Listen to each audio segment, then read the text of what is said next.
Well, many thanks for joining us for another edition of the Trading Bell. This week on the show, we're discussing the Building Africa Financial Markets Seminar that did happen in Nairobi and what were some of the key outcomes of this particular seminar. I'm now joined by the Chief Executive Officer of the Nairobi Securities Exchange, Geoffrey Odundo, alongside his counterpart from Nigeria, and that is Oscar Onyema, who is also the President of the Association of Securities Exchanges. Many thanks, gentlemen, for joining. Thank you. Jeff, indeed a milestone for Kenya. We've hosted this particular seminar. Perhaps from where you sit, what were some of the key highlights of the seminar? Thank you, Abby. First of all, just to say that this has been a very excellent seminar. We have had one of the best turnouts in this capacity building program. And we received a high number of delegates, and the topical issues around technology were really the emphasis of the seminar.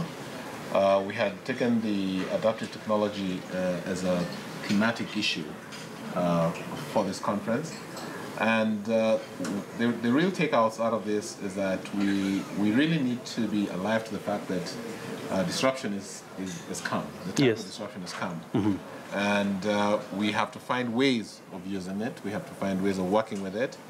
And it's impacting on various aspects of our business, be it around capital raising, our trading infrastructure, our post-trade infrastructure, how we can create more access to the investing public. And we really learned a lot on the benefits of the technology.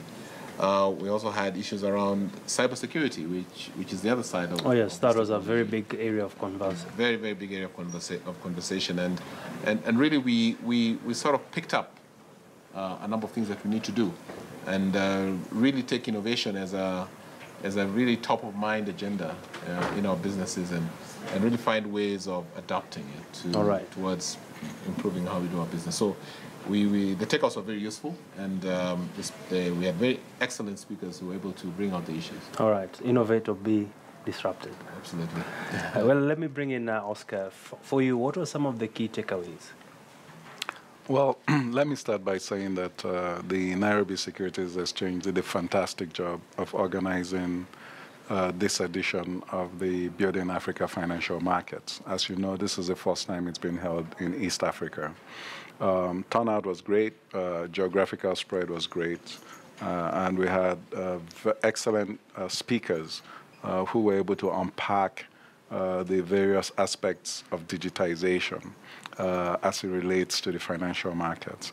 Some of the key takeaways for me include the fact that we must continue to innovate, and we must innovate across multiple dimensions, from FinEd, which is financial education, to looking at significant use cases for blockchain technology, such as identification of people and other use cases that were discussed, to effective uses of technology to get access to financing for SMEs who, in spite of their major contributions to reducing unemployment rates, their contributions to getting various goods and services to the population, receive a very tiny percentage of global assets that can be provided to them to finance their initiatives. Other takeaways for me included the challenge from the Deputy President of Kenya. The challenge was to the Nairobi Securities Exchange, but by extension, I believe that it was also to exchanges across the continent, that we must not only depend on state-owned enterprises to deepen our markets, but find new ways to attract large corporates, indigenous corporates, within our various geographies to come and participate in the market. I believe very strongly that there needs to be some type of synergy between the state and the private sector. The state needs to create the environment that is very accommodating and very encouraging of indigenous businesses to come to public markets. Another thing that I took away is that there's so much to do, and African exchanges must take these learnings that we've heard in these last 2 days and go back and unpack them even more and begin to see how we can deploy them so that we can not only innovate, but become leaders in this whole new area of innovation and disruption and digitization in an environment of the fourth industrial revolution, that make it very useful, connect the dots to making the state of our various economies much better. All right. And Geoffrey, what will be some of your priorities coming out of this seminar? Because you've also been very vocal when it comes to financial sector deepening, but we're seeing a lot of catch-up alongside various exchanges in Africa when it comes to offering products that are technology-centered. And of course, you did start by saying it was more about adaptive innovation for this particular conference. What will be in your to-do list from this conference? A lot, Abi. It's really quite a handful of issues. But just to also recap on what Oscar said regarding the challenge we received from the Deputy President, I think it's a very valid challenge that we need to complement the efforts of national government to provide access to credit, affordable credit, and really remove the crowding out in the banks and allow banks to focus more on other sectors. And really we have taken that positively, and we will be engaging more with government to find how we can drive policies towards encouraging more private sector listings to come to the market. Sure. Back to my homework. I think there's a handful. I think it's about how do we continuously add value to our existing products. Now that technology is the way to go, how do we make these products more really more innovative, more accessible, more responsive to a digital world that we're now facing? Yes. How do we bring in new products? You heard about the challenge we received from the last panel about how can we make Nairobi the exchange that will allow trading of digital assets. Sure. Pretty good challenge. Eventually having a digital exchange. A digital exchange. I mean, and that's exactly what we're looking at. So what we've done internally is that we've created an innovative resource to already continuously think around this.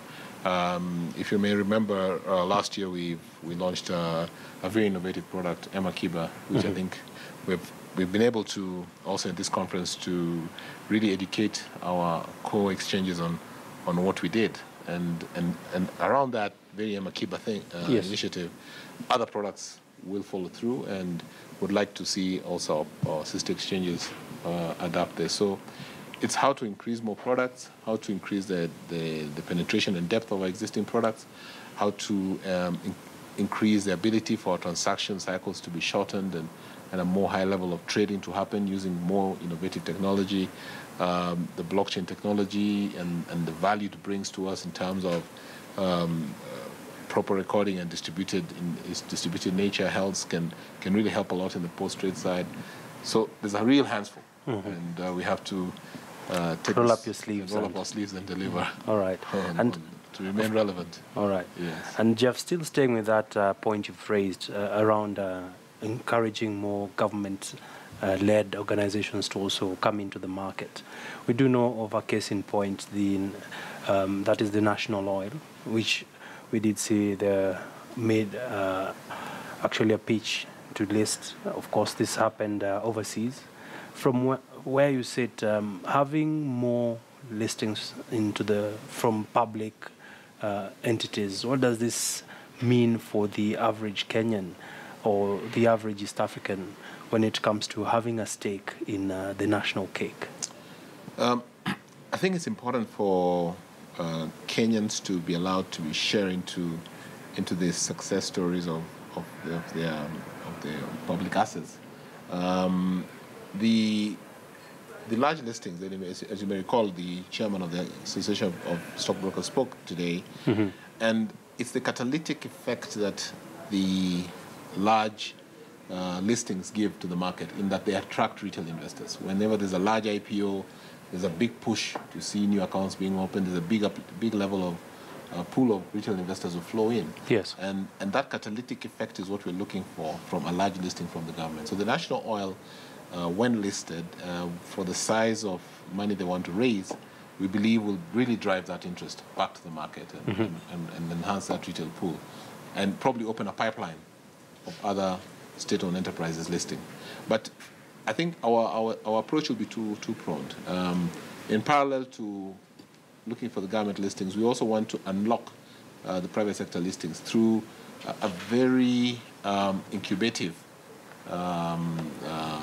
capacity building program for the leaderships of these companies, so that they even if they intend to list in a year or 2 years, they start the process today. Yes. In terms of making sure their houses and the businesses comply to the standards that they will intend to achieve, and just demystify the importance of the values of listing, and not make it a mythical fear that listing opens you up to many other risks. Yes. I think that's incubative nature of what we're going to do, is what we're going to focus on the private sector is really going to help us create that. So we're pretty excited about engaging with government to really help build that capacity also for state enterprises to come to the market, and working also with our international partners like the LSC. For us is good, because we believe this will bring at least an appreciation of best international standards for companies to also be able to adopt and come to the market. All right. How can stock exchanges partner and ensure that there's seamless integration? A lot of Pan-African integration is required, This is KTN News.